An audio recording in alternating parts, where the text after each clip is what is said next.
भारत के 1.5 लाख रजिस्टर्ड अखबारों, पत्रिकाओं और लगभग 400 न्यूज चैनल्स के बीच कई बार नजरअंदाज हो जाता है देश का उर्दू मीडिया, जो भारत के सबसे बड़े अल्पसंख्यक समुदाय मुस्लिमों की नुमाइंदगी करता है। भारत जैसे हिंदू बहुल देश में मुस्लिम प्रेस या उर्दू मीडिया की आइडियोलॉजिकल मुश्किलें कुछ कम नहीं हैं।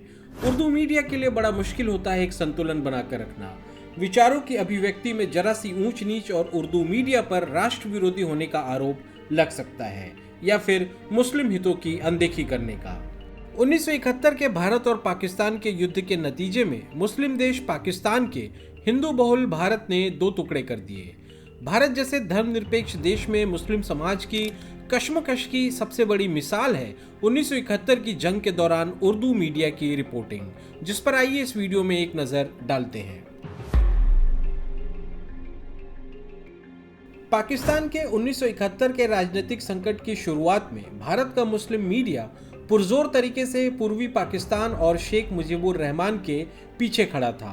हिंदुस्तान के उर्दू अखबारों ने पाकिस्तानी तानाशाह याह्या खान और जुल्फिकार अली भुट्टो की जमकर आलोचना की। उस वक्त तक भारत के बहुत कम मुस्लिम पत्रकारों और बुद्धिजीवियों को यह अंदेशा था कि पाकिस्तान टूट भी सकता है। मगर मार्च 1971 में पाकिस्तान की जालिम फौज ने पूर्वी पाकिस्तान में ऑपरेशन सर्चलाइट शुरू कर दिया और बड़े पैमाने पर बंगालियों के कत्लेआम को अंजाम दिया, जिसके बाद भारत के उर्दू अखबारों के ख्यालातों में भी एक कश्मकश साफ दिखने लगी। ये अखबार पूर्वी पाकिस्तान में हो रहे जनसंहार की निंदा तो कर रहे थे, मगर आधे अधूरे मन से। पाकिस्तानी फौज की आलोचना के साथ अगर मगर जैसे शब्दों का इस्तेमाल होने लगा था, जैसे कि मगर पूर्वी पाकिस्तान में कानून व्यवस्था के हालात इस कदर बिगड़ चुके थे कि इस मिलिट्री ऑपरेशन के अलावा पाकिस्तानी हुकूमत के पास कोई और चारा नहीं बचा था, या फिर मगर पूर्वी पाकिस्तान में बंगाली भी गैर बंगालियों पर काफ़ी जुल्मों सितम कर रहे हैं। मुंगेर बिहार के मौलाना मिन्नतुल्लाह रहमानी ने तो लोकनायक जयप्रकाश नारायण को यहाँ तक कह दिया कि अगर आपने पहले भारत में होने वाले दंगों की निंदा नहीं की तो फिर पूर्वी पाकिस्तान की घटनाओं पर पाकिस्तान की निंदा से आपका भला क्या लेना देना। दिल्ली से छपने वाले अखबार जमीयत टाइम्स ने तो पूर्वी पाकिस्तान के घटनाक्रम के नाम पर भारत सरकार को ही आड़े हाथों लेना शुरू कर दिया था।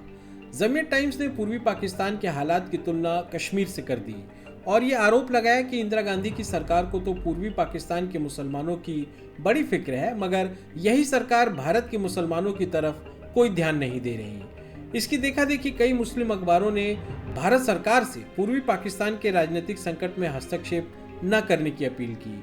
उनकी दलील थी कि अगर भारत पूर्वी पाकिस्तान की आज़ादी की मांग के समर्थन में कोई भी कार्रवाई करता है तो इससे भारत में भी चल रहे कई सेपरेटिस्ट मूवमेंट्स को बढ़ावा मिलेगा।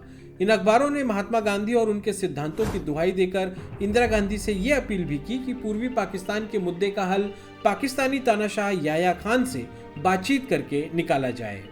ये पूरे भारतीय उपमहाद्वीप के लिए एक नाजुक दौर था। पूर्वी पाकिस्तान में तेजी से बिगड़ रहे हालातों में भारत की भूमिका की वजह से खुद भारत में भी सांप्रदायिक माहौल खराब हो सकता था। इसलिए इंदिरा गांधी की सरकार ने जून 1971 में मुस्लिम अखबारों से एक कॉन्फ्रेंस के जरिए बातचीत कर भारत सरकार के नजरिए को सामने रखा, मगर इस कॉन्फ्रेंस में देश के बड़े और जाने माने उर्दू अखबारों के नुमाइंदों को शामिल नहीं किया गया था।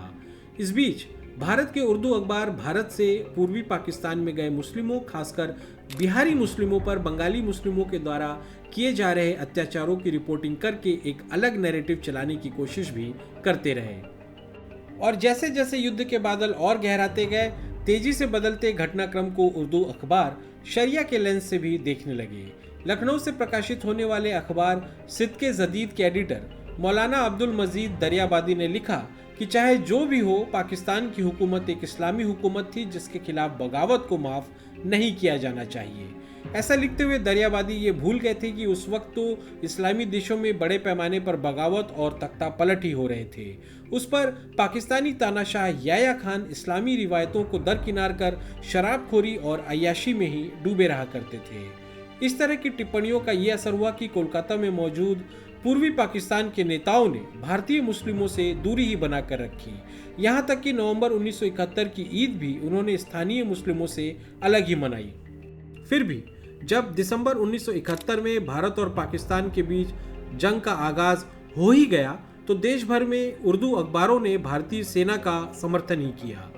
जमीयत टाइम्स में मुफ्ती जियाउल हक ने ऐलान किया कि जब हमारी सरहदों पर खतरा हो तो हम अपनी तमाम शिकायतें भूलकर मुल्क के लिए हर कुर्बानी देने के लिए तैयार हैं। मगर इस सारे घटनाक्रम के दौरान मुस्लिम प्रेस ने ऐसे विरोधाभासी विचार प्रकाशित किए थे कि इंदिरा गांधी की सरकार किसी भी तरह का जोखिम नहीं लेना चाहती थी और इसीलिए 8 दिसंबर 1971 को इंटरनल सिक्योरिटी एक्ट के तहत भारत सरकार ने कई जाने माने मुस्लिम विचारकों और मुस्लिम अखबारों के संपादकों को गिरफ्तार कर लिया। इनमें से कईयों को जंग के खत्म हो जाने के बाद भी बिना किसी मुकदमे के 41 दिन तक हवालात में कैद रखा गया। और तो और सरकार की इस कार्रवाई पर मीडिया के दूसरे हलकों और बुद्धिजीवियों ने भी कोई आवाज नहीं उठाई। बहरहाल 16 दिसंबर 1971 को भारत और पाकिस्तान की ये जंग पाकिस्तान के शर्मनाक आत्मसमर्पण और बांग्लादेश की आज़ादी के साथ खत्म हो गई। भारत की शानदार जीत के जश्न में भारत का आम मुसलमान भी शामिल था, मगर ये मुस्लिम समाज के लिए आत्ममंथन का भी समय था। धर्म के आधार पर टू नेशंस थ्योरी तो फेल ही हो चुकी थी।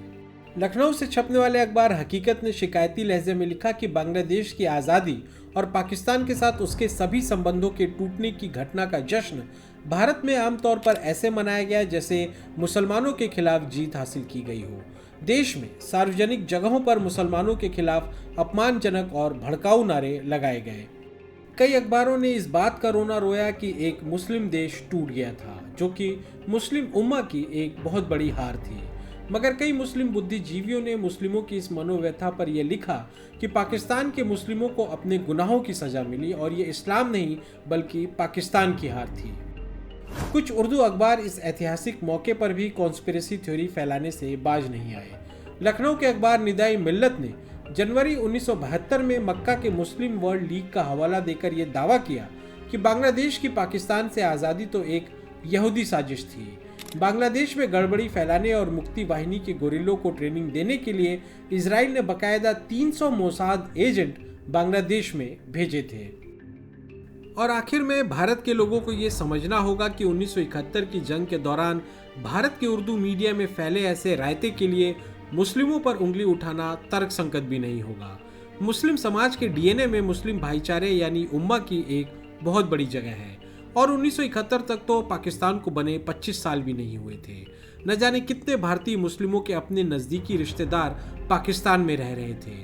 उस पर इस बात से इनकार नहीं किया जा सकता कि भारत से पूर्वी पाकिस्तान में गए गैर बंगाली मुस्लिमों पर वाकई में काफ़ी जुल्म हुए थे, जिसके जिम्मेदार पूर्वी पाकिस्तान की मिलिशिया और मुक्ति वाहिनी थी।